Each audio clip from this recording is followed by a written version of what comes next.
Good morning, creepy kids. I am here to review some of Backwaters by Lee Razell.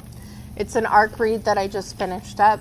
This is a collection of fun, dark, weird, and gross short stories that are all based in southern Alabama.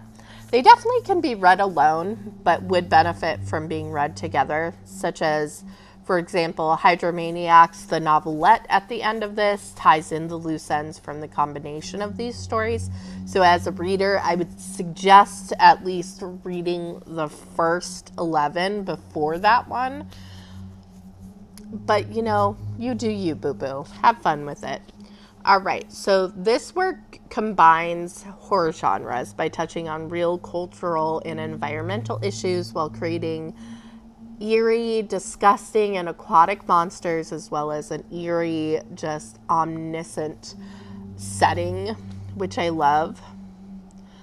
Oh yeah, and there's a cult. So this definitely has bizarre, bugs, and body horror just everywhere. So if any of those are something you don't love to read, maybe stay away from this. But I think that it's not so intense that even if it slightly bothers you, you should be able to buckle down and get this done.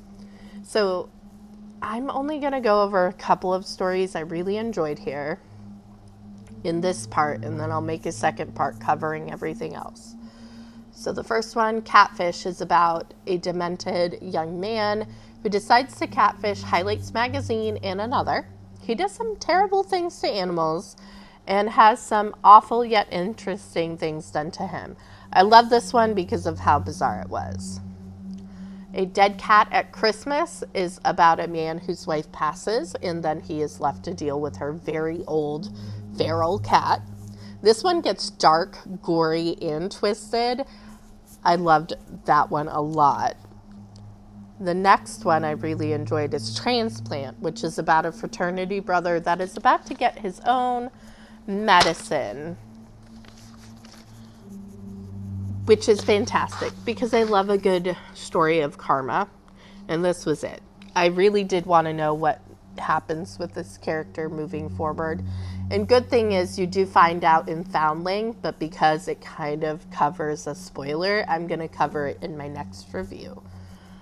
All right, so the next story I really enjoyed is Slapjack, a case study, which is a mock case study done on one of the characters that you meet earlier in the tales.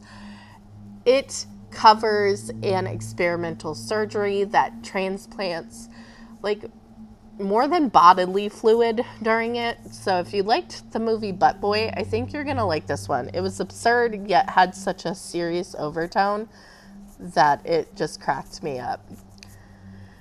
Okay, the last one I'll go over is the Peckerwood case, which is about old military friends searching for their AWOL friend while battling bugs in an otherworldly appendage.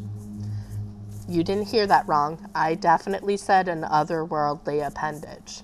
I found this one to be delightfully demented. This really left me wanting to learn more about what on earth is going on in Lake Gwyn, or Gin. I'm not sure how to say that. Correct me if that's wrong. Anywho, I think y'all enjoy this, so you should go check it out. It releases on May 7th on Amazon. You should definitely look it up and dive into that bizarre world of Lee.